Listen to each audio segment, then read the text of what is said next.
Doctor Azad, ഇവിടെ ഈ ഏറ്റവും ഒടുവിലത്തെ CPM-ന്റെ കൊല്ലം സമ്മേളനത്തിൽ അതിന്റെ സംഘടനാ റിപ്പോർട്ടിലെ 47ാമത്തെ ഖണ്ഡിക പാർലമെന്ററി അവസരവാദത്തെക്കുറിച്ചായിരുന്നു. പാർട്ടി സഖാക്കൾക്കിടയിൽ പാർലമെന്ററി വ്യാമോഹവും അതുപോലെയുള്ള പ്രവണതകളും ഉണ്ട്.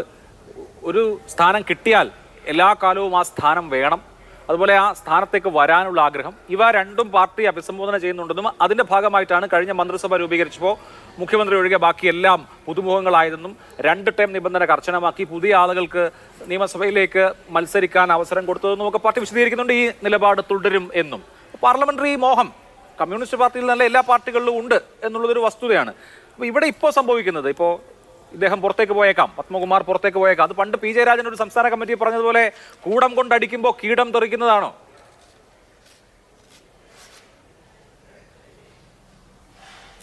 അഭിലാഷ്, പത്മകുമാർ പോവും എന്നൊന്നും ഞാൻ കരുതുന്നില്ല. കാരണം ജാഗ്രതക്കുറവ് എന്നുള്ളതിന് പല അക്കോമഡേറ്റ് ചെയ്യാനുള്ള പല സംഗതികളുണ്ട്.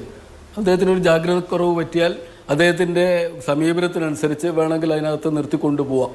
പക്ഷെ പുറത്തു പോകാൻ താല്പര്യം തോന്നാനുള്ള സാധ്യത അധികമാണ് പത്മകുമാറിനെ പോലെ ഒരാൾക്ക്. കാരണം പാർട്ടിയിലെ ഈ RSSനോട് ചേർന്ന് പോകാൻ മട്ടിൽ ആയിത്തീർന്ന ഒരുപാട് ആളുകളുണ്ട്. അവരിലൊരാളെ ആയിട്ട് പത്മകുമാറിനെ കാണാം. നമ്മൾ കുറച്ച് മുമ്പ് നടന്ന വിവാദമൊക്കെ തീർച്ചയായിട്ടും അതിനാണ് കാണിക്കുന്നത്. അതുകൊണ്ട് അദ്ദേഹം പോയേക്കാം. പക്ഷെ നടപടി ഉണ്ടാവും എന്നുള്ള വിശ്വാസമൊന്നും എനിക്കില്ല.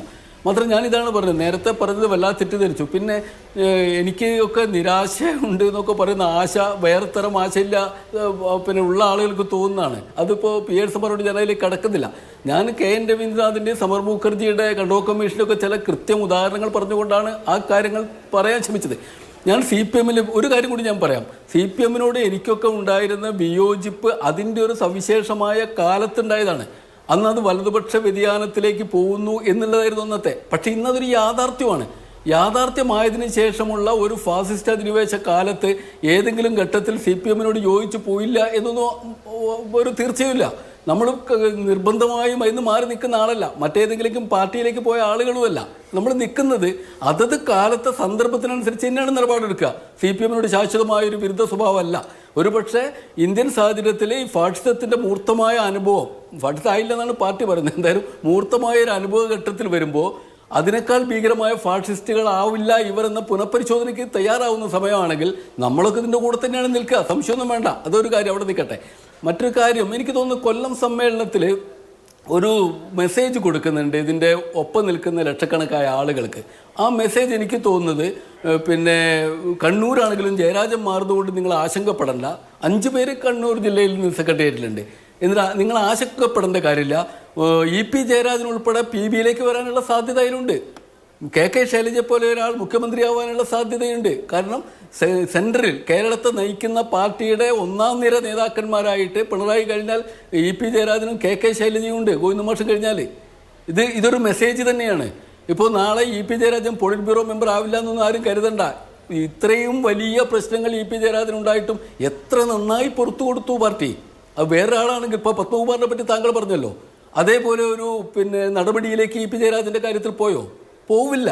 ഇപ്പോൾ അദ്ദേഹത്തിനെതിരെ എന്തൊക്കെ പരാതി P ജയരാജൻ പോലും ഉന്നയിച്ചു. P ജയരാജനാണ് ഇവിടെ നിൽക്കുന്നത്. EP ജയരാജൻ മിക്കവാറും അടുത്ത പാർട്ടി PB-യിലേക്ക് എത്തും. ചിലപ്പോൾ KK ശൈലജ എത്തി വരും. ശൈലജ മുഖ്യമന്ത്രി സ്ഥാനാർത്ഥിയായി വരും അടുത്ത ഇതിൽ. അത്തരത്തിലുള്ള ഒരു ധാരണ ഉണ്ടാക്കും വിധമാണ് വാസ്തവത്തിൽ സെക്രട്ടേറിയറ്റിൻ്റെ ലിസ്റ്റ് പുറത്തു വരുന്നത്. അത് ചെറിയ കാര്യമൊന്നുമല്ല. എല്ലാ കാലത്തും ഞാനങ്ങനെ പിണറായി വിജയൻ ഇതിൻ്റെ ആധിപത്യം വഹിച്ചിങ്ങനെ നിൽക്കുന്നതുകൊണ്ട് ഇത് കുറേ കാലം അങ്ങ് പോവും എന്നൊന്നും കരുതുന്നില്ല. പിണറായി വിജയനും സത്യത്തിൽ ചെയ്യേണ്ടത് ഒരു വ്യക്തി എന്ന നിലയ്ക്ക് 75 വയസ്സിൽ കഴിഞ്ഞവർ വിട്ടു നിൽക്കണമെന്ന് തീരുമാനിക്കുമ്പോൾ ഒരു ടൈം അദ്ദേഹത്തിന് അളവ് കൊടുത്തു, അദ്ദേഹം മുഖ്യമന്ത്രി എന്നുള്ള നിലയ്ക്ക്. അത് കഴിഞ്ഞാൽ മറ്റൊരാളെ മുഖ്യമന്ത്രി സ്ഥാനത്തേക്ക് കൊണ്ടുവന്ന് പരിശീലിപ്പിച്ചും പരിചയപ്പെടുത്തിയും അദ്ദേഹത്തിന് പുറത്തുനിന്ന് ചെയ്യാമല്ലോ. അത് പാർട്ടി PB-യിൽ നിന്ന്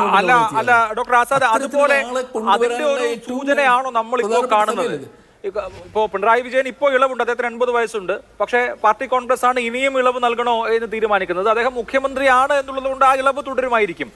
പക്ഷെ അടുത്ത തെരഞ്ഞെടുപ്പിൽ പിണറായി വിജയൻ മത്സരിക്കുകയും, അദ്ദേഹത്തിന് 2 ടൈം കഴിഞ്ഞു കേട്ടോ, പിണറായി വിജയൻ മത്സരിക്കുകയും അദ്ദേഹം തന്നെ നയിക്കുകയും ചെയ്യുമെന്ന് നമുക്കിപ്പോൾ ഉറപ്പ് പറയാൻ കഴിയില്ലല്ലോ. KK ശൈലജയെ സംബന്ധിച്ച് ഏറെക്കുറെ അപ്രതീക്ഷിതമായി കിട്ടിയ ഒരു പുതിയ ഒരു പരിവേഷം കൂടി നമ്മൾ കാണുമ്പോൾ പാർട്ടി ഒരു പക്ഷേ അതിലെന്തെങ്കിലും ഉദ്ദേശിക്കുന്നുണ്ടാവില്ലേ? തീർച്ചയായിട്ടും ഞാനത് തന്നെയാണ് പറഞ്ഞത്. അങ്ങനെ ഒരു ധാരണ ഉണ്ടാക്കാൻ കഴിഞ്ഞിട്ടുണ്ട്. മാത്രമല്ല പാർട്ടി PBയിൽ പിണറായി പിന്നെ ഈ 2ാം വട്ടവും ഇളവ് കൊടുക്കും എന്ന് കരുതേണ്ട, ഇളവ് കൊടുക്കാനാണ് സാധ്യത. കാരണം പാർട്ടിയുടെ മൊത്തത്തിലുള്ള ഒരു ലീഡമിനെ അതിൻ്റെ പിന്നെ ഏകമായ ഒരു പ്രത്യേകമായ രീതിയിൽ പാറ്റേൺ ചെയ്ത് രൂപപ്പെടുത്തി എടുക്കുന്നതിൽ വിജയിച്ചൊരു നേതാവാണ് അദ്ദേഹം. അത് ആ രീതിയിൽ തന്നെ നമ്മൾ കാണണം.